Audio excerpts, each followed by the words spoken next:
नमस्कार, आपसे मेरा नाम है अशोक बी यादव एडवोकेट और मैं आप सभी के लिए लीगल एडवाइस वीडियोस अपलोड करता हूं जो कि आप सब लोग लाइक करते हैं, पसंद करते हैं, शेयर करते हैं और सब्सक्राइब भी करते हैं। अब तक नहीं किया तुरंत करिएगा और दूसरे लोगों तक भी जानकारी को जरूर शेयर करिएगा। देखिए, हमारे पास एक सवाल आया कि सर मैंने मेरी शादी को अभी सिर्फ मात्र 2 साल हुए हैं और मैं 2 साल से घर पर बैठी हूँ। मैंने 498 का मुकदमा कर दिया। अब पति ने जो है वो तलाक लेने का मुकदमा कर दिया है, तो सर क्या उसको तलाक मिल जाएगी? ये सवाल हमारे सामने आया और मैं चाहूँगा कि मैं आपको इसको एक्सप्लेनेशन के साथ में इस जवाब को दूँ, क्योंकि बहुत सारी ऐसी महिलाएँ हैं जिनके साथ में ऐसी चीज़ें हो जाती हैं और वो मुकदमा करके अपने घर बैठ जाती हैं और फिर इंतज़ार करती हैं कि पति लेने आएगा, लेकिन कुछ और ही हो जाता है उसके बदले।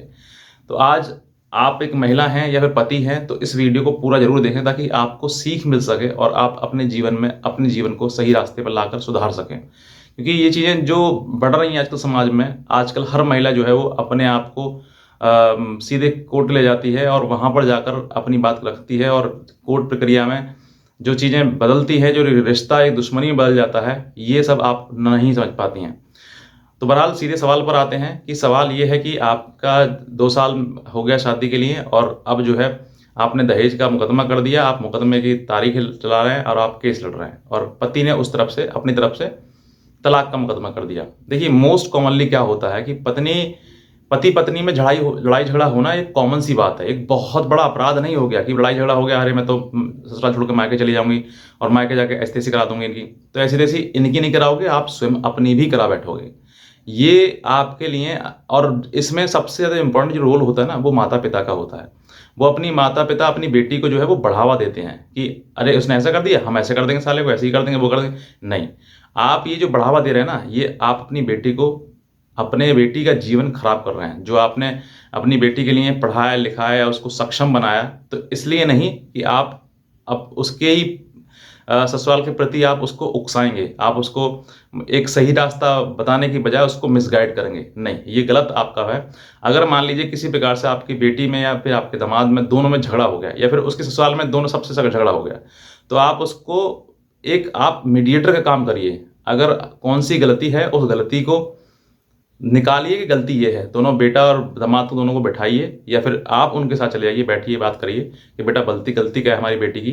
या फिर आप अपने आप को बहुत बड़ा ना समझें कि अरे हमारी बेटी से ऐसा कर दिया, क्योंकि बेटी भी झूठ बोल सकती है आपसे। आपकी बेटी के साथ में क्या हुआ, उसका 10% हुआ, उसका 100% बनाकर भी बता सकती है आपके लिए। तो ये आपको समझना है। आप हर एक बात पर बेटी की विश्वास ना करें, आप दामाद की भी सुनें, दोनों को, क्योंकि आपके लिए दोनों बराबर हैं। अगर आपकी बेटी प्यारी है आपके लिए है, तो आपको दामाद भी उतना ही प्यारा होना चाहिए जितनी कि बेटी है। और मैं कहता हूँ बेटी तो आपकी अपनी है, अपना खून है।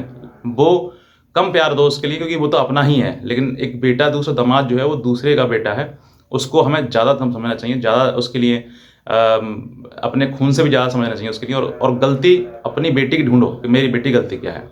तो वो अगर सुधार करेगी तो मैं कहता हूँ, मैं ये 100% दावा करता हूँ कि बहुत ही रेयर चांसेस होंगे जहाँ पर पति-पत्नी एक-दूसरे के साथ में रहना नहीं चाहेंगे। शादी हो गई और शादी के बाद नहीं रखना चाहते हैं, ये बहुत रेयर चीज़ें हैं ये। लेकिन जब चीज़ें बिगड़ जाती हैं तो हर पति अपनी पत्नी को छोड़ना चाहता है। क्यों? क्योंकि कारण उसका ये है कि उसने अब मुकदमे कर दिए हैं और अब वो आना भी नहीं चाहती है। और आना क्यों नहीं चाहती है? क्योंकि मुकदमे के सहारे अपना जीवन व्यतीत कर रही है वो। तो अब सोच कर देखिए कि आप सोच कर देखिए, आप पत्नी हैं और आपका पति जो है वो हो सकता है कि किसी के पति मतलब परिवार में हो तो उसके भाई के साथ में किस तरह की और चीज़ें हो रही हों। मतलब पति-पत्नी का मैटर तो है ही है। साथ में अगर आप एक महिला हैं और आपके भाई के साथ अगर ऐसी चीज़ें हों कि आपकी भाभी घर छोड़ के चली जाए और उसके ऊपर मुकदमा दर्ज दायर कर दिया और आपका भी नाम लिखा दिया जाए, तो फिर आप क्या निर्णय लेंगी? आप भी यही कहेंगी बेकार है भाभी, उसको छोड़ो और तलाक लो इससे। आप यही उसको राय देंगी। मैं कहता हूँ 100%। तो आप भी बहन की तरह सोचिए ना कि अगर मैं अपने पति पर मुकदमे करती हूँ, तो वो भी क्या सोचेगा, क्या रिप्लाई में देगा? अब आप सोच कर देखिए इनके साथ में जो ये हुआ कि अ इन्होंने 498 का मुकदमा कर दिया। अब 498 का दहेज का मुकदमा कोई एक व्यक्ति पे तो हुआ नहीं होगा। वो भी बहुत सारे लोगों के ऊपर, पूरे ससुराल पक्ष के ऊपर आपने दायर करा दिया होगा। और मैं कहता हूँ इसमें झूठ भी 99% होगा, 1% ही सच होगा। लेकिन आपने उस 1% को सच करने के लिए 99% आपको झूठ बोल दिया और अब जो है अब लगातार आपको झूठ बोलना पड़ेगा। आपका परिवार तो टूटा ही टूटा, साथ में जो रिश्ते आपके थे और आपका जो समय था, आपकी जो जवानी थी वो खत्म। उसको भी आपने कोर्ट में धकेल दिया। अब हर इंतज़ार कर रहे हैं हर तारीख का कि वो आएँगे और वो अपनी नाक रगड़ेंगे और हमें लेकर जाएंगे बुला के। और होता होता ऐसा आप उम्मीद करते हैं कि ऐसा होगा, लेकिन इसका जस्ट विपरीत हो जाता है कि जब आप ये सोचते हैं कि मेरा पति जो है मेरे घर आएगा, मुझे माफ़ी मांगेगा मुझसे और मुझसे मुकदमे वापस करवाएगा और फिर उसके बाद मुझे लेके जाएगा, लेकिन उल्टा हो जाता है कि आपका पति जो है आपके ऊपर मुकदमा तलाक का कर देता है। तो ये आपको समझना है कि अब मुझे क्या करना है। अब देखिए, तलाक का सवाल ये भी आता है कि तलाक होगा या फिर नहीं होगा। देखिए, तलाक के लिए सफिशिएंट ग्राउंड होना या सफिशिएंट एविडेंस होना बहुत ज़रूरी है, क्योंकि सिर्फ तलाक का केस डाल देना और उसके साथ कोई एविडेंस ना लगाना या उसकी कोई भी मतलब ग्रेवेंस ऑफ क्रूएलिटी नहीं है, तो फिर आप डाइवोर्स नहीं ले सकते, डाइवोर्स नहीं मिलेगा। क्योंकि डाइवोर्स अपने आप में एक जटिल प्रक्रिया है और इस जटिल प्रक्रिया से जो भी दाम्पत्य जीवन मतलब परिवार दोनों पति पत्नी दोनों गुजरते हैं, दोनों को ही बहुत ज़्यादा पीड़ा झेलनी पड़ती है, बहुत ज़्यादा परेशानी झेलनी पड़ती है। लेकिन अगर आपके पास सफिशिएंट ग्राउंड है, अब इनका सवाल ये भी आ गया ना कि क्या तलाक होगा। उन्होंने तलाक डाल दिया, 2 साल हो गए हैं। तलाक के लिए सिर्फ और सिर्फ मुंह से कह देना कि सर मैं अपनी पत्नी को रोकना नहीं चाहता हूँ, मैं उससे तलाक लेना चाहता हूँ, ये सफिशिएंट ग्राउंड नहीं होता है, ना ही ये एविडेंस होता है। तो जो आपने एलिगेशन डाइवोर्स पिटीशन में अपने फाइल किए हैं, लगाए हैं, उन सभी डाइवोर्स में जो आपने एलिगेशन लगाए उनको प्रूफ करना पड़ेगा, उनमें उनका एविडेंस देना पड़ेगा, तभी आपका डाइवोर्स का जो पिटीशन है वो अलाउ होगा, वरना डिसमिस हो जाएगा। तो अगर आपके पति ने या फिर आपकी पत्नी ने डाइवोर्स का केस कर दिया है, तो इसका मतलब ये नहीं है कि 100% उसको अलाउ होना ही होना है। ये आप अपने केस में देखिए कि आपके केस में उसने सफिशिएंट एविडेंस क्या लगाया है, क्योंकि उन एविडेंस के आधार पर ही डाइवोर्स पिटीशन अलाउ होगा और उन्हीं एविडेंस के आधार पर जो है वो डिसमिस होगा।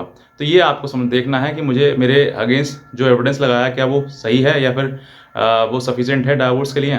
तो आपको ये केस को स्टडी करके देखना पड़ेगा और आप अपने वकील से पूछ सकते हैं कि ये चीज़ें क्या होंगी, क्योंकि हर व्यक्ति के पास में एक अपना राइट है कि वो डाइवोर्स ले सकता है और डाइवोर्स लेने के लिए आपको एविडेंस होना बहुत ज़रूरी है। तो बहरहाल यही कहना चाहूँगा, और अगर आप नए हैं तुरंत सब्सक्राइब करें और दूसरे लोगों तक भी जानकारी को जरूर शेयर करें। आज का वीडियो देखने के लिए आपसे बहुत धन्यवाद।